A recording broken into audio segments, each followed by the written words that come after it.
देश भर में श्राद्ध कर्म और पिंडदान के लिए 55 स्थानों को महत्वपूर्ण माना गया है, जिनमें बिहार के गया का स्थान सर्वोपरि है। गया में श्राद्ध कर्म, तर्पण विधि, पिंडदान करने के बाद कुछ भी शेष नहीं रह जाता और यहाँ से व्यक्ति पितृ ऋण से मुक्त हो जाता है। गया का महत्व इसी बात से पता चलता है कि फल्गु नदी के तट पर भगवान राम और माता सीता ने राजा दशरथ की आत्मा की शांति और मोक्ष के लिए श्राद्ध कर्म और पिंडदान किया था।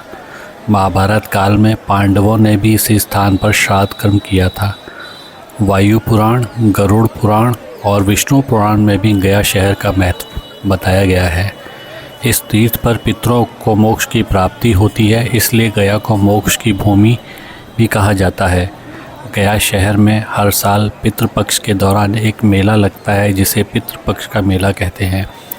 दरअसल गयासुर नामक एक असुर ने कड़ी तपस्या की थी और ब्रह्मा जी से वरदान मांगा था कि उसका शरीर पवित्र हो जाए, लोग उसके दर्शन कर पाप मुक्त हो जाएं। इस वरदान के बाद लोगों में भय खत्म हो गया और वह पाप करने लगे। पाप करने के बाद वो गयासुर के दर्शन करते और पाप मुक्त हो जाते। ऐसा करने से स्वर्ग और नर्क का संतुलन बिगड़ने लगा।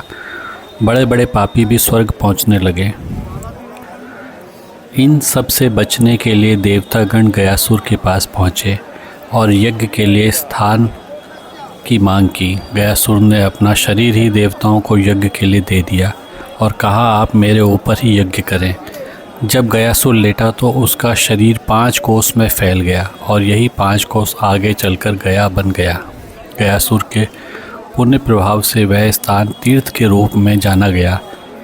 गया में पहले विविध नामों से 360 वेदियाँ थीं, लेकिन अब केवल 48 बची हैं।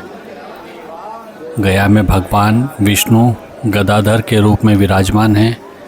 गयासुर के विशुद्ध शरीर में ब्रह्मा, जनार्दन, शिव और प्रपितामह निवास करते हैं, इसलिए पिंडदान व श्राद्ध कर्म के लिए इस स्थान को उचित माना गया है।